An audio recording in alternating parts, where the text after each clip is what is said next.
Hi, this is Vijay Bambani, and I'm back with you again to talk about why I recommended nickel as a short sell.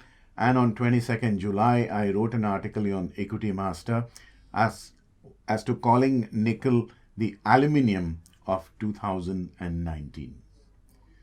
A couple of days ago, I had done a video talking about momentum style of trading versus contrarian style of trading.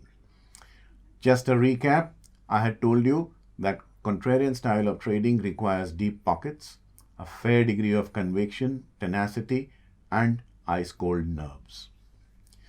I'm going to walk you through the method behind the madness and the rationale behind making the recommendation. You see, nickel is used in the stainless steel industry by melting it with iron ore to make stainless steel. If at all the demand for stainless steel goes up, the demand for nickel too goes up. But then, looking at the charts of other industrial metals, I did not see the other well-traded industrial metals on the multi-commodity exchange in India like copper, aluminium, lead, zinc, etc. showing any great degree of strength, which meant that nickel had to be a lone star or a lone wolf and a market outperformer to be able to actually rally.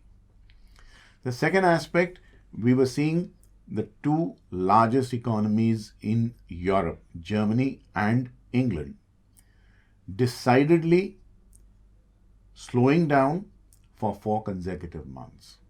America was showing signs of a little bit of fatigue, even though you could not call it a slowdown of any serious magnitude. Asia was showing definitive signs of stress. And in this backdrop, Indonesia, which contributes almost 1/4 supply of global nickel, announced it would ban the export of nickel from 2022. That was fairly okay because 2022 is a while away. They later modified it to preponing the ban to January of 2020. Now that really sent nickel prices soaring. But the reason why I gave out this contrarian call, now this goes with my beat system of trading. The system of trading which I have told you relies heavily on the behavioral aspect of trading.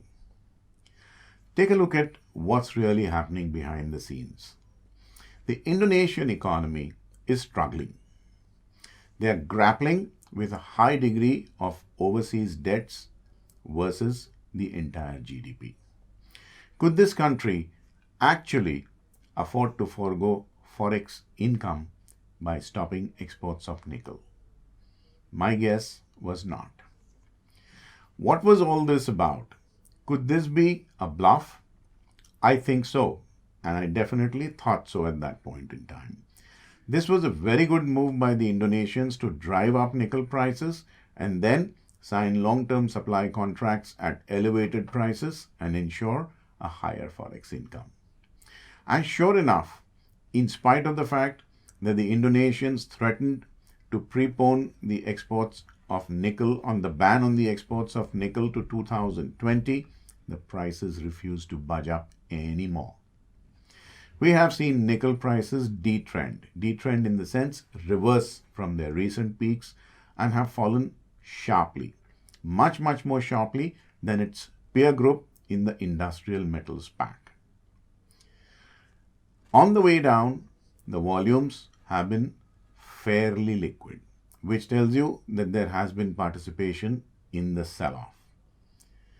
Would nickel continue to slide for extended periods of time? My guess is no, because it's already fallen significantly where you could actually expect a small technical bounce back. But if you were to short nickel and short it in the month of August, you would have seen results fructify in the month of November. Now that is 3 full months. And for these 3 full months, you would have had to write mark-to-market checks, hold on to a trade that was asking for more and more money week after week, and if at all the commodity exchanges tweaked the span margin and the extreme loss margin, you might have had to pay more on the margin front too. So when I said contrarian style of trading demands a certain amount of fortitude, demands a certain amount of mental strength and tenacity, this is it. Nickel prices actually went up beyond a point where an average trader would have been able to bear the mark-to-market loss. But then contrarian style of trading, remember, I also told you, is a fairly long-drawn affair where prices take a while to revert back to the mean. Where do I think nickel prices are headed? I think after a slight pullback, which is quite likely after a prolonged decline like the way we've seen here, I would expect nickel prices to soften again. Soften to the point where it starts moving in synchronicity with its base metal peers like aluminium, copper, lead, and zinc. That trade too shall be recommended to you as and when the time and price justifies it. For now, this is Vijay Bambwani signing off with a reminder, if you're watching this video on YouTube, to please click on the like button. Feel free to share this with your family and friends, and do let us know your feedback by filling in the comment section. If there's any other topic you want me to talk about and make video for you for, do not hesitate to write to me. And tomorrow my friend Apurva Sheth will be talking to you about his version and his reading of the market.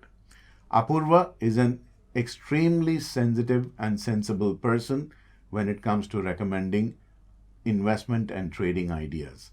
He is a chartered market technician, CMT charter holder, and an excellent trader.